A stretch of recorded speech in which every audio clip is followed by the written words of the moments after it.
Maligayang pagdating sa Lakers News Channel. Tandaan na mag-subscribe, i-like ang video, at pindutin ang notification bell.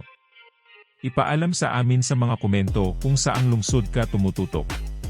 Ang Disyembre 15 ay minarkahan ang pagbubukas ng NBA trade market kapag maraming manlalaro na pumirma ng mga kontrata sa off-season ang naging trade eligible.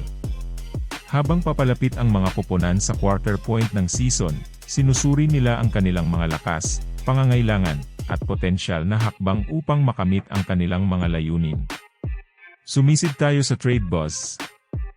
Bojan Bogdanovic, Detroit Pistons. Bagamat naantala ang debut ni Bogdanovic sa Pistons dahil sa calf strain, tinitingnan siya ng New York Knicks at Miami Heat bilang mga potensyal na manliligaw kapag siya ay malusog na.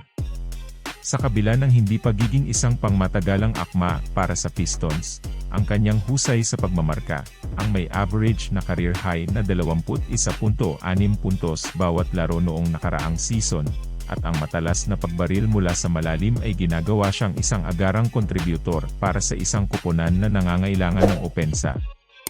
Jerami Grant, Portland Trail Blazers.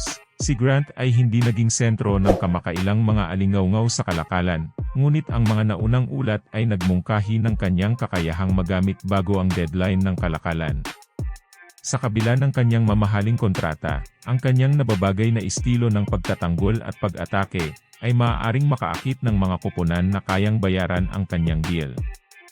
Zach LaVine, Chicago Bulls. LaVine at ang nagpupumilit na Bulls ay nagpakita ng pagiging bukas sa paggalugad ng mga trade. Nagpahayag ng interes sa kanya ang mga koponan tulad ng Lakers, Heat, at 76 ers. Habang ang kontrata ni LaVine hanggang 2,025 tandang bawas 2,026 ay maaaring makahadlang sa ilan dahil sa halaga nito, ang kanyang mga kakayahan sa pagmamarka ay ginagawa siyang isang nakakaakit na prospect para sa ilang mga koponan. Habang umiinit ang trade market, mahalaga ang iyong mga opinyon. Ibahagi ang iyong mga saloobin sa mga komento. At kung nagustuhan mo ang video, pindutin ang subscribe at ang notification bell para manatiling updated sa aming pinakabagong content.